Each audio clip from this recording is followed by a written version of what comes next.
much fun it is to have that many voices behind you just going, whoa, right in the back of your head. You know? Lift Me Up is just not even, doesn't even get there. It's like, woo! So, thank you, this is fun. I wrote this song quite a few years ago, and it was at a time where there seemed to be so much fighting between peoples and cultures based on religion and spiritual practices, not by the people who were actually practicing those religions, but by people who had come in and decided to use those religions to abuse other people. And of course, the people who were really practicing the religions got kind of hit by the whole thing. So I wanted to write something about that, and after this election, it's been harder to find a context in which to sing it. It's so interesting how context can change everything. The song says, I ain't afraid of your Yahweh, and I ain't afraid of your Allah, and I ain't afraid of your Jesus. I'm afraid of what you do in the name of your God. But we talked about this last night in the rehearsal. Right now it seems so odd to say I ain't afraid. Because damn, you know, there's some scary stuff going on. So I invite you to try to hear it in the context of its original intention, because those religious wars are still going on. There are still people who feel that they can use their religion to get one up on somebody else. And I don't know what characteristic it is, probably happens in childhood somewhere, where you feel like you have to step on someone's neck in order to feel tall enough to walk in the world.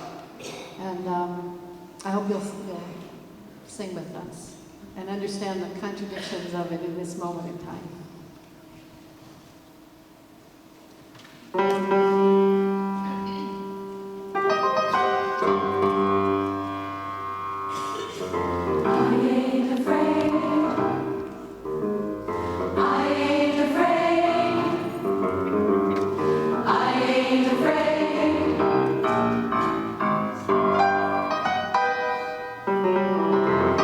I ain't afraid of your Yahweh.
at the end.